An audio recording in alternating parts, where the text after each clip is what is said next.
Hello everyone, welcome to the next part of cell biology. पिछले part में हमने cell का बेसिक इंट्रोडक्शन पढ़ा था।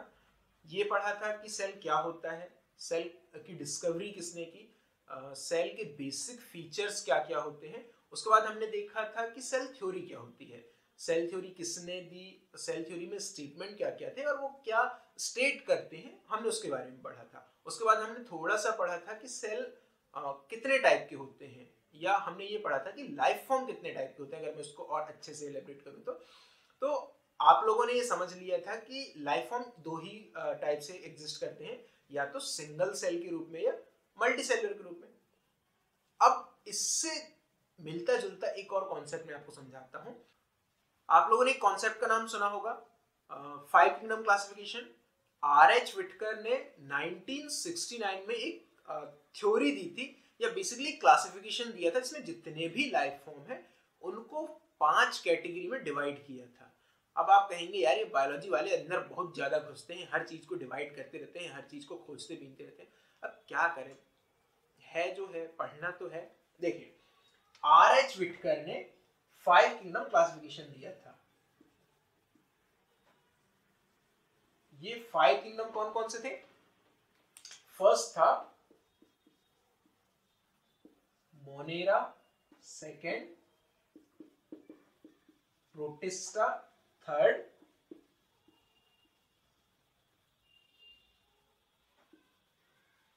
Fungi, fourth Plantae and fifth animalia. अब एक इंटरेस्टिंग बात ये आती है, अभी हमने कहा कि लाइफ फॉर्म या तो सिंगल सेल के रूप में एग्जिस्ट करती है या मल्टी सेलुलर। अब इन्होंने कहा कि जितने भी सिंगल सेल हैं वो आते हैं मोनेरा और प्रोटिस्टा में। उसके अलावा जितने मल्टी सेलुलर ऑर्गेनिज्म हैं उनको हमने कहाँ डाल दिया? इन तीनों में डाल दिया। किसके? इनके फंक्शन के, इनके इवोल्यूशन के और बाकी कैरेक्टरिस्टिक फीचर्स के बेसिस पे। अब एक बात और आपके दिमाग में आई, अगर हम कह रहे हैं कि सिंगल सेल ऑर्गेनिज्म ही है तो 2 किंगडम में क्यों डाला भैया? एक में ही काम चल जाता है ना, या एक ही में डाल के छोड़ देते हैं। इसका एक और बेसिक उन्होंने बताया कि जितने भी सिंगल सेल ऑर्गेनिज्म है उनको हम फिर से 2 पार्ट में बांट सकते हैं। आप परेशान हो गए होंगे ना, क्योंकि कितना बांटोगे यार, कितना बांटोगे, मिलजुल के रहने दो। बांटना जरूरी है समझने के लिए। देखो, इनको इसलिए बांटा, फर्स्ट जो है मोनेरा और प्रोटिस्टा। मोनेरा में वो सब सेल्स आते हैं या वो सब लाइफ फॉर्म्स आते हैं जो प्रोकैरियोट्स हैं। अब आप लोग सोचोगे कि ये प्रोकैरियोटिक क्या होता है? देखो, प्रो का मतलब होता है प्रिमिटिव,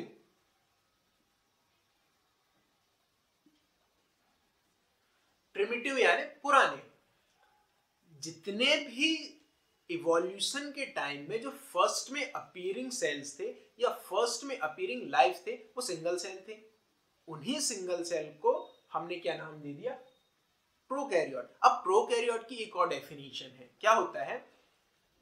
फर्स्ट में लाइफ बहुत ज्यादा सिंपल थी, ठीक। सिंपल लाइफ फॉर्म में एक और चीज थी कि बहुत ज्यादा कंपार्टमेंटलाइजेशन नहीं था, या बहुत ज्यादा सेल को कॉम्प्लेक्स नहीं किया गया था। अब कॉम्प्लेक्स नहीं किया गया था तो इसका जेनेटिक मटेरियल, पिछली वीडियो हमने बात की थी जेनेटिक मटेरियल क्या होता है। इसका जो जेनेटिक मटेरियल था वो पूरे सेल में खुला घूमता था, उसको कहीं स्टोर करके या इकट्ठा करके नहीं रखा गया था, तो न्यूक्लियस की जरूरत नहीं पड़ती थी। अब न्यूक्लियस ही नहीं था, उसके बेसिस पे जितने भी प्रोकैरियोट थे उनमें न्यूक्लियस था ही नहीं। जेनेटिक मटेरियल था, पूरे सेल में घूमता रहता था वो, पर उसमें क्या था? न्यूक्लियस नहीं था। तो इनका एक कैरेक्टरिस्टिक फीचर हमने मान लिया कि जितने भी प्रोकैरियोटिक सेल होते हैं उनमें न्यूक्लियस होता ही नहीं है। तो प्रिमिटिव तो थे ही, जितने हैं सबके सब पुराने हैं। दूसरा क्या है कि इनमें न्यूक्लियस नहीं होता है।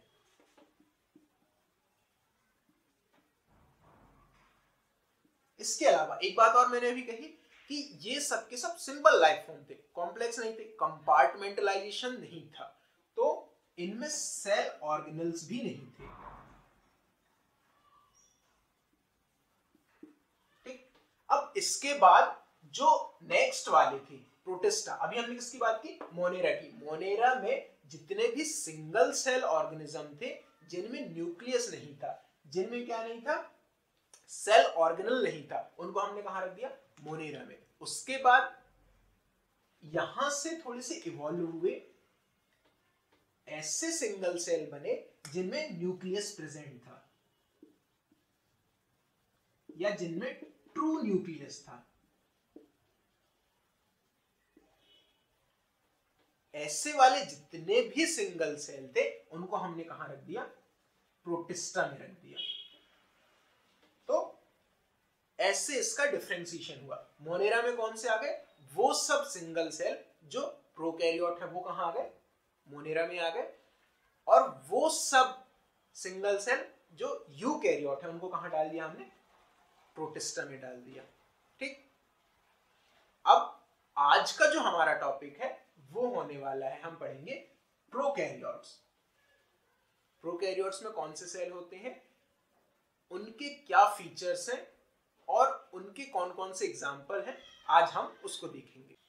प्रोकैरियोट में वैसे तो बहुत सारे सेल्स आते हैं, पर क्या है ना, इसमें एक योद्धा होता है। जैसे सेना होती है ना, सेना में बहुत सारे लड़ाके होते हैं, बहुत सारे योद्धा होते हैं, पर उनका सेनापति एक ही होता है। वैसे ही इसमें बहुत सारे सेल्स हैं, जैसे हमारा बैक्टीरिया है, ठीक है, हमारा माइकोप्लाज्मा है, हमारा बीपीएलओ है, और क्या है, ब्लू ग्रीन एल्गी है। पर सेनापति कौन है, बैक्टीरिया है। तो बैक्टीरिया इनका नेतृत्व करता है कि ये मैं हूं सामने हुंजा साहब का, कि मैं बता रहा हूं कि ऐसे होते हैं प्रोकैरियोट। तो हम बैक्टीरिया को लेके ही आज की स्टडी करेंगे। क्या होता है, जितने भी प्रोकैरियोट हैं इनका जो ऑर्गेनाइजेशन है सबका सेम है। तो जैसा ऑर्गेनाइजेशन बैक्टीरिया का होगा, ब्लू ग्रीन एल्गी का भी वैसे ही होगा, पीपीएलए का भी वैसे ही होगा, और माइकोप्लाज्मा का भी वैसे ही होगा। इसको मैं लिख देता हूं। तो सब में क्या होता है, सिमिलर ऑर्गेनाइजेशन होता है, और सिंपल लाइफ फॉर्म तो है ही। तो इनमें क्या होता है, ग्रोथ है या मल्टीप्लिकेशन वो बहुत ज्यादा रैपिड होता है, या डिवीजन। अब ये सेक्सुअल लाइफ फॉर्म तो है नहीं, क्या करते हैं, असेक्सुअल रिप्रोडक्शन करते हैं। तो क्या होता है, डिवीजन होता है, एक दूसरे से अलग हो गए, फिर वो एडल्ट में डेवलप हो गया, वो बहुत ज्यादा फास्ट होता है। ठीक, इसके अलावा ये क्या होते हैं, साइज में बहुत ज्यादा छोटे होते हैं। इनका रिप्रेजेंटेटिव कौन होता है, रिप्रेजेंटेड बाय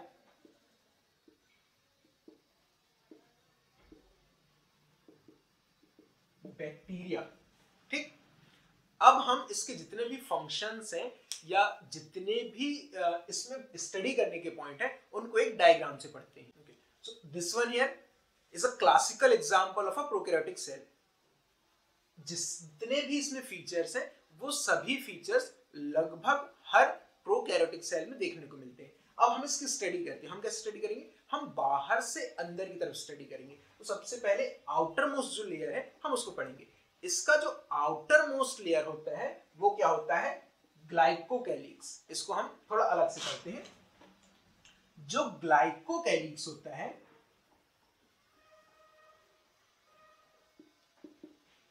वो आउटर मोस्ट लेयर है,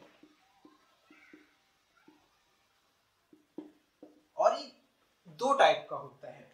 एक होता है रिजिड, या जिसको हम बोलते हैं मजबूत। इस रिजिड फॉर्म को हम बोलते हैं कैप्सूल। इसके बाद जो नेक्स्ट होता है वो होता है लूज या कमजोर, जिसको हम बोलते हैं लूज।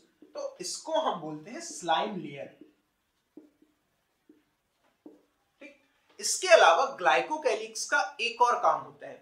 आपने ग्राउंड स्टेनिंग की बात सुनी होगी। बैक्टीरिया हमारे पास जितने भी हैं या जितने भी अवेलेबल है उनको दो कैटेगरी में डिवाइड किया गया है। एक होते हैं ग्राम पॉजिटिव और दूसरे होते हैं ग्राम नेगेटिव। वो ग्राम पॉजिटिव और ग्राम नेगेटिव इसी ग्लाइकोकैलिक्स के बेसिस पे ही डिवाइड किया जाता है। अब जितने भी बैक्टीरिया, एक रिएजेंट होता है या डाई होता है जिसका नाम होता है ग्राम। जितने भी बैक्टीरिया जो होते हैं ग्राम रिएजेंट को एब्जॉर्ब कर लेते हैं, उनको क्या बोला जाता है, ग्राम पॉजिटिव। और जितने इसको एक्सेप्ट नहीं करते उनको क्या बोलते हैं, ग्राम नेगेटिव। अब इसको यहां से कोरिलेट करिए, जितने भी रिजिड होते हैं या जितने भी हार्ड होते हैं वो डाई को एक्सेप्ट नहीं करेंगे, जितने भी कैप्सूल वाले हैं वो डाई को एक्सेप्ट नहीं करेंगे, तो वो क्या हो गए, वो हो गए ग्राम नेगेटिव। और जितने भी स्लाइम लेयर के बैक्टीरियाज हैं वो क्या करेंगे, डाई को एक्सेप्ट कर लेंगे, तो वो क्या हो गए, ग्राम पॉजिटिव हो गए। अब इसके बाद हम नेक्स्ट पे आते हैं।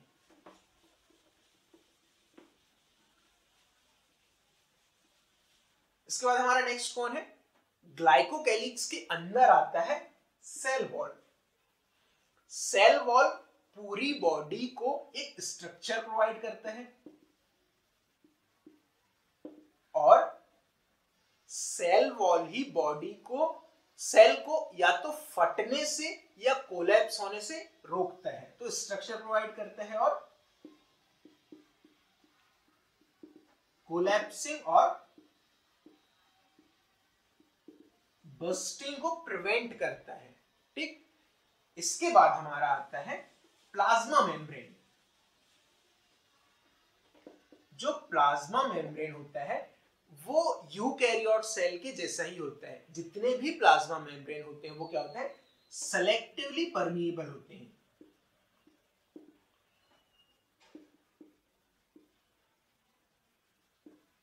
सेलेक्टिवली परमिएबल को मैं ऐसे समझाता हूं, दोगलापन सुना है आपने, बस वही, जितना भी सेलेक्टिवली परमिएबल है यानी कुछ चीजों को सेलेक्टिवली अपने यहां से पास होने देगा, कुछ चीजों को पास नहीं होने देगा, वही है दोगलापन। ठीक, तो सेलेक्टिव परमिएबिलिटी ऐसी है कि कुछ जो काम के हैं हमारे उनको बाहर से हमने अंदर ले लिया, और जो हमारे काम के नहीं है उनको क्या कर दिया, अंदर से बाहर फेंक दिया। बाकी जो अगर कोई आना चाहता उसको क्या कर लिया, हमने रोक लिया, उसको आने ही नहीं दे रहे हैं। ये होती है सेलेक्टिव परमिएबिलिटी। तो हमारा प्लाज्मा मेम्ब्रेन ना सिर्फ सिंगल सेल में या प्रोकैरियोट में, यूकैरियोट में भी जितने भी प्लाज्मा मेम्ब्रेन है वो क्या है, सेलेक्टिवली परमिएबल है। अब यहां पे प्लाज्मा मेम्ब्रेन का काम खत्म नहीं हो जाता। प्रोकैरियोट में जितने भी प्लाज्मा मेम्ब्रेन है वो सेल की बॉडी में एक्सटेंड होते हैं। जैसे यहां पे देखिए एक एग्जांपल मैं आपको दिखाता हूं। यहां पे जो प्लाज्मा मेम्ब्रेन है ये सेल की बॉडी में एक्सटेंड हो रहा है और बॉडी के एरिया को बढ़ा रहा है। इस एरिया को हम क्या कहते हैं, इस एरिया को मीजोसोम बोला जाता है। तो मीजोसोम जो होता है वो बहुत ही फंक्शनिंग स्ट्रक्चर है। ये रेस्पिरेशन में काम करता है, ये डीएनए के रेप्लिकेशन में हेल्प करता है और ये सेल वॉल के फॉर्मेशन में भी हेल्प करता है। इसके अलावा कुछ साइंटिस्ट तो इसको यूकैरियोटिक सेल में जो माइटोकॉन्ड्रिया होता है उसके जैसे भी ट्रीट करते हैं या उसके बराबरी का दर्जा देते हैं, क्योंकि रेस्पिरेशन में अगर हेल्प कर रहा है तो एनर्जी सिंथेसिस में भी हेल्प करेगा। तो मीजोसोम जो है वो एक बहुत ही हेल्पफुल या एक्सटिंक्शन है या बहुत ही ज्यादा यूजफुल एक्सटिंक्शन है। ठीक, यहां पे हमारा एनवेलप खत्म होता है। अब एनवेलप के बाद हम इसके अंदर में आते हैं। एनवेलप के अंदर में जितना भी एरिया होता है या जितना भी एरिया हमें मिला है सेल्यूलर एक्टिविटी के लिए, इसको क्या बोलते हैं, साइटोप्लाज्म बोलते हैं। अब एक चीज मैंने आपको बताया था कि जितने भी प्रोकैरियोट्स होते हैं उनमें सेल ऑर्गेनल्स नहीं होते हैं, उनमें कोई भी मेम्ब्रेन बाउंड ऑर्गेनल होता ही नहीं है। तो इसका जो साइटोप्लाज्मिक एरिया है वो बहुत ज्यादा खुला खुला होता है। इसका न्यूक्लियस भी नहीं होता, तो डीएनए जो जेनेटिक मटेरियल है वो भी खुला खुला रहता है। तो सबसे पहले इसके अंदर में क्या आया, हमारा साइटोप्लाज्म आया। साइटोप्लाज्म क्या वर्क करता है, ये है सेल्यूलर एक्टिविटी में। ठीक, इसके बाद यहां पे एक चीज हमको जो देखने को मिलती है वो होती है न्यूक्लियोइड। हमने कहा न्यूक्लियस नहीं है बट जेनेटिक मटेरियल तो सब में है। इसमें जो जेनेटिक मटेरियल है वो एक जगह या एक रीजन में कंडेंस होके रहता है, उस रीजन को क्या बोला जाता है, न्यूक्लियोइड रीजन बोला जाता है या न्यूक्लियर बॉडी बोला जाता है। अब जेनेटिक मटेरियल है, इसके अलावा इसका जो जेनेटिक मटेरियल होता है वो सिंगल क्रोमोसोम होता है। अभी जेनेटिक मटेरियल में एक वीडियो मैंने बनाया था, उसमें मैंने बताया था कि ह्यूमंस में जितना भी डीएनए है वो कॉइल होके क्रोमोसोम्स में होता है, और हमारे अंदर कितने क्रोमोसोम्स हैं, 46 क्रोमोसोम है। बट प्रोकैरियोट में पूरा डीएनए सर्कुलर फॉर्म में होता है और कॉइल होके सिर्फ एक ही क्रोमोसोम बनाता है, उतना ही डीएनए उसके अंदर होता है। इसके अलावा इसमें कुछ एक्स्ट्रा जेनेटिक मटेरियल अलग से होता है, इसको हम क्या बोलते हैं, इसको हम बोलते हैं प्लाज्मिड।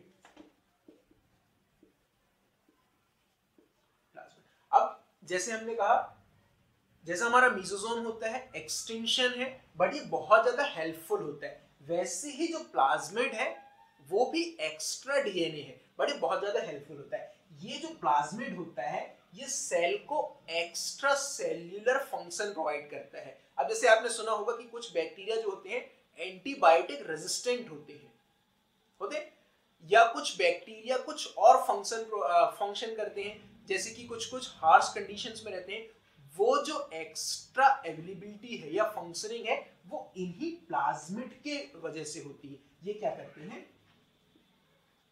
एक्स्ट्रा फंक्शन प्रोवाइड करते हैं, ठीक है। इसके अलावा प्रोकैरियोटिक सेल में एक ऐसा ऑर्गेनल है, मेम्ब्रेन बाउंड नहीं है बट वो यूकैरियोट में भी कॉमन है, वो क्या है, राइबोसोम। राइबोसोम यहां पे 70S के फॉर्म में अवेलेबल होता है। इसके दो सब यूनिट होते हैं, जो इसका स्मॉल सब यूनिट है वो होता है 30S और जो इसका लार्ज सब यूनिट है वो होता है 50S। अब अगर मैथ्स वाले होंगे तो मैथ्स वाले तो कहेंगे कि 50 और 30 तो 80 होता है, बट बायोलॉजी में ऐसा नहीं होता। बायोलॉजी में थोड़ा एक्सेप्शन है, बायोलॉजी में 50 और 30S बायोलॉजी में 50 और 30S राइबोसोम मिलके 70S ही बनते हैं, ठीक है। ये जो 70S राइबोसोम है इसके प्रोटीन सिंथेसिस में वर्क करता है। एमआरएनए के एक साइड में कंटिन्यूअसली, एक नहीं, एक एमआरएनए है उसमें कंटिन्यूअसली एक साइड में स्मॉल सब यूनिट और एक साइड में लार्ज सब यूनिट मिल जाते हैं और फिर वो प्रोटीन सिंथेसिस में वर्क करते हैं।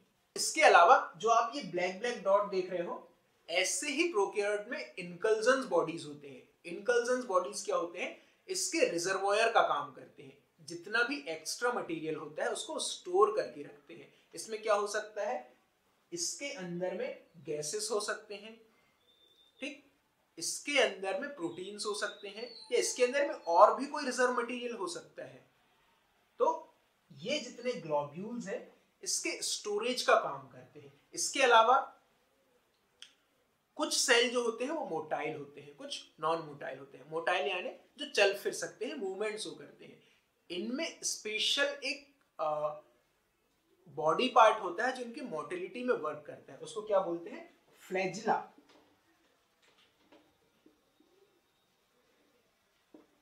फ्लैजिला एक सेल के मूवमेंट में हेल्प करने के लिए अलग से पूंछ टाइप की, जैसे बंदरों में पूंछ होती है वैसे ही सेल की पूंछ होती है। अब इसको भी आपकी बुक में थोड़ा सा एक्सटेंड करके दिया है, तो मैं यहां इसको समझाता हूं। ये जो पार्ट है यहां पे थोड़ा फोकस करिए। जो फ्लैजिलम है या फ्लैजिला है, कहां से स्टार्ट होता है, प्लाज्मा मेम्ब्रेन और सेल वॉल के पास स्टार्ट होता है। जहां ये स्टार्ट होता है इसको क्या बोला जाता है, बेसल बॉडी, बेसल बॉडी। उसके बाद जो इसका ये जहां ये सेल से बाहर निकलता है और थोड़ा सा आगे तक रहता है, ये रिजिड होता है, इसको क्या बोला जाता है, हुक बोला जाता है। उसके बाद इसकी जो ओरिजिनल पूंछ सी है, ये पूंछ स्टार्ट होती है, इसको क्या बोला जाता है, फिलामेंट। ये फिलामेंट मूवमेंट करके सेल को मूव कराती है, ठीक। इसके अलावा आप जो ये कुछ रोए जैसे देख रहे होंगे सेल में, इनको बोला जाता है सरफेस स्ट्रक्चर। सरफेस स्ट्रक्चर दो टाइप के होते हैं, या तो पिलाई एक दूसरा होता है जिसको बोला जाता है फिम्बरी। ये दोनों मूवमेंट में कोई भी फंक्शन शो नहीं करते हैं, बट इनका एक अलग फंक्शन है। जितने भी पिलाई होते हैं या फिम्बरी होते हैं वो रोएदार होते हैं। जैसे आपने गाय के शरीर में देखा होगा या बकरियों के शरीर में देखा होगा या भालुओं के शरीर में देखो जैसे बाल होते हैं, वैसे ही पिलाई या फिम्बरी होते हैं, पर इनका फंक्शन यहाँ पे अलग है। जितने भी पिलाई या फिम्बरी होते हैं इस सेल के अटैचमेंट में हेल्प करते हैं। अगर सेल किसी सरफेस पे है तो ये इसके साथ कांटेक्ट में आ जाएंगे और इसको वहां पे रोक के रखने का काम करते हैं। तो हमारा जो फ्लैजिला है वो मूवमेंट में काम करता है। ये भी एक्सटिंक्शन है बॉडी से, और एक्सटिंक्शन क्या है, पिलाई और फिम्बरी भी है, बट ये अटैचमेंट में काम करते हैं, मूवमेंट में कोई काम नहीं करते। तो प्रोकैरियोटिक सेल इतना ही होता है। जितने भी प्रोकैरियोटिक सेल हैं सब में सेम फंक्शन होंगे, किसी में पिलाई होगा या किसी में फिम्बरी होगा, किसी में फ्लैजिला हो भी सकता है, किसी में फ्लैजिला नहीं भी हो सकता है। जितने मोटाइल होते हैं उनमें फ्लैजिला होगा, जितने नॉन मोटाइल होते हैं उनमें फ्लैजिला प्रेजेंट नहीं होगा। इसके अलावा जो मीजोजोम है, मीजोजोम भी सिर्फ ऐसा नहीं होता, मीजोजोम अलग अलग टाइप का भी हो सकता है। वो लीफलेट के स्ट्रक्चर में हो सकता है, वो ऐसे रॉड के स्ट्रक्चर में हो सकता है, या सर्कुलर भी किसी भी टाइप का हो सकता है। बट उसका जो बेसिक फंक्शन है, बेसिक फंक्शन यही है, क्या, जो अभी मैंने बताया, रेस्पिरेशन में हेल्प करता है, सेल वॉल फॉर्मेशन में हेल्प करता है, और डीएनए के रेप्लिकेशन में और उसके डॉटर सेल में डिवीजन में उसमें हेल्प करता है। इसके अलावा अगर आपको कुछ लगता है कि इस टॉपिक में छूट गया हो तो आप कमेंट करके बताइए, वरना हम नेक्स्ट जो वीडियो है उसमें यूकैरियोटिक सेल और उसके ऑर्गेनल्स को पढ़ना स्टार्ट करेंगे।